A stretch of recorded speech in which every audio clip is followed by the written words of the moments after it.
Good afternoon, my dear students. Today we are going to see a new chapter, Chapter 7 Conservation of Plants and Animals. So, what's the meaning of conservation? Conservation means we are protecting the different types of plants and animals by different means. So, in this chapter, we will learn about the different types of conservation of plants and animals. I hope you have visited so many national parks. One of the nearby national park is Banarghetta National Park. Then some other examples are Bandipur Tiger Reserve, Kaziranga National Park, Lokcha Wildlife Sanctuary, Great Nicobar Biosphere Reserve and Tiger Reserve. These are the some of the national park, wildlife sanctuaries and biosphere reserves. So many other national parks, wildlife sanctuaries we can see around India. So in this world, there are lots of plants and animals are living. So that is known as the biodiversity. Okay, biodiversity means the different types of plants and animals living on the earth. We know only some of the plants and animals. There are millions of plants and animals are living on this earth. So after few years, it will go if we are not conserving it. Because of different human activities, it will perish, it will go from the earth because of so many reasons. So we have to conserve these plants and animals. That's why the government has planned different types of national parks, the reserves, tiger reserve, then biosphere reserve, like that. So one of the important cause of this the destruction of this biodiversity is deforestation. Deforestation means cutting. We are cutting the plants for different purpose, maybe for building houses, maybe for cultivation and different reasons. That is known as the deforestation. Okay, so a great variety of plants and animals exist on earth. They are essential for the well-being and survival of mankind, because if these animals are going from the earth, the balance of the ecosystem will be destroyed. So we have to conserve. If we don't think that any animal is bad or some animals are good, all animals are equally important in this universe. So that is our duty to conserve it. Okay, so a major threat to survival of this organism is deforestation, means cutting of trees. So maybe for different purpose we are cutting the trees, maybe for the land, for cultivation, for building houses and factories, making furniture or using wood as fuel, etc. So it is our duty to conserve the nature. Now we will see what are the consequences of deforestation. Due to deforestation, it will lead to the increase of temperature and pollution level on Earth. If we are cutting the trees, actually the carbon dioxide is a pollution causing gas. If it is increasing to a limit, beyond a limit, it can cause pollution. And the temperature also will increase. So this will leads to a phenomenon known as the greenhouse effect, and it leads to the global warming. So if we are cutting the trees, it will leads to increase in temperature and pollution level will increase. The groundwater level also will get lowered. So this deforestation disturbs the balance in nature. So many other problems can cause by deforestation, like it will decrease the fertility of the soil, like that. So many other problems can be caused by cutting the trees. So there will increase, other than that, there will be an increased chances of natural calamities such as floods and droughts. Flood means more water. Nowadays we can see last year also flood was the, so that is known as a flood. Drought means the scarcity, the condition where there is no water, so the land will be dry. That condition is known as the drought. So you in this picture you can see the drought. The land is cracked because water is not there. Plants cannot be able to grow because when we are cutting the trees, the roots will not be there, right? So the plants will not. If plants are not there, the water holding capacity will decrease. This will leads to the drought. Okay, so the water table also the water holding capacity will decrease. This will leads to the drought. Okay, so when there is few trees are there, there will be less amount of carbon dioxide utilized by the plants. So the carbon dioxide in the atmosphere will be increased. Listen, carbon dioxide the plants are using to make food for photosynthesis. Is if we are cutting the plants, so the intake of carbon dioxide from the atmosphere will decrease and the amount of carbon dioxide in the atmosphere will increase. Right. This will lead to the global warming as carbon dioxide traps the heat rays reflected by the earth. The increase in the temperature on earth disturbs the water cycle and may reduce rainfall. This also is one of the cause for drought. Okay, so main thing is deforestation. So we have to decrease the deforestation. We have to conserve the plants, different types of plants around us. Deforestation is a major cause which leads to the change in the soil properties. The physical properties of the soil get affected by plantation and vegetation. When we are cutting more trees, what will happen? The fewer trees, less trees will be there, result in more soil erosion because the roots present in the plants help in the to hold the soil. That will not allow the soil to go. If the roots are there, it will hold the soil. If there is less plants are there, more soil erosion will be there.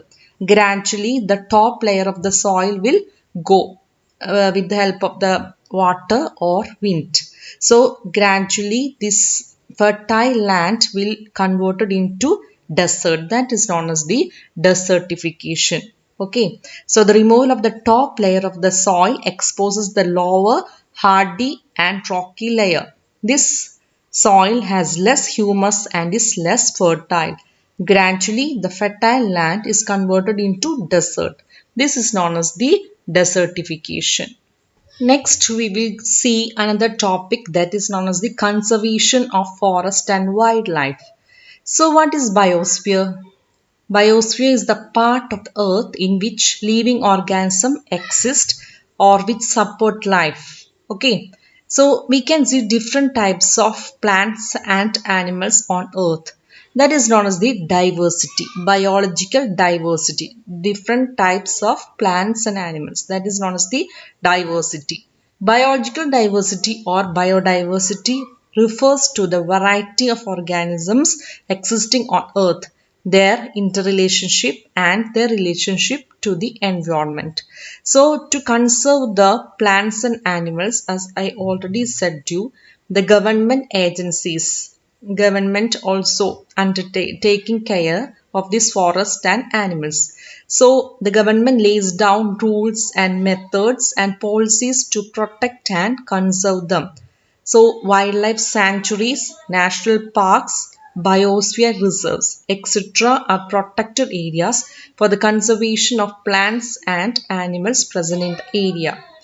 So what is called sanctuaries? To protect our flora. Flora means plants. Different types of plants around us is known as the flora. And fauna means different types of animals around us and their habitat. Habitat means the surroundings in which they are living. The protected areas are known as the sanctuary. Okay, the protected areas to protect our flora and fauna, that is known as the sanctuaries. Okay, sanctuaries, national parks and biosphere reserves. Okay, so the plantation, cultivation, grazing, felling trees, hunting, poaching are prohibited in that area. So what is known as sanctuary? Sanctuary is the area where animals are protected from any disturbance to them and their habitat. That is known as the sanctuary. So, by this method, by these all things like national parks, wildlife sanctuaries, biosphere reserves, we are conserving the different types of plants and animals. So, we will see what is the definition of national park. National parks are the areas reserved for wildlife where they can freely use the habitat and natural resources.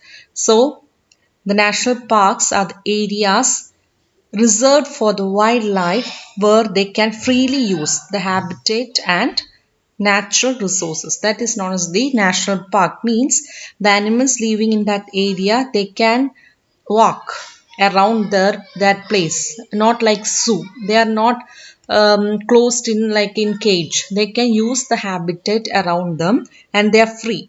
Okay, and they can use the natural resources like water and other things they can use freely.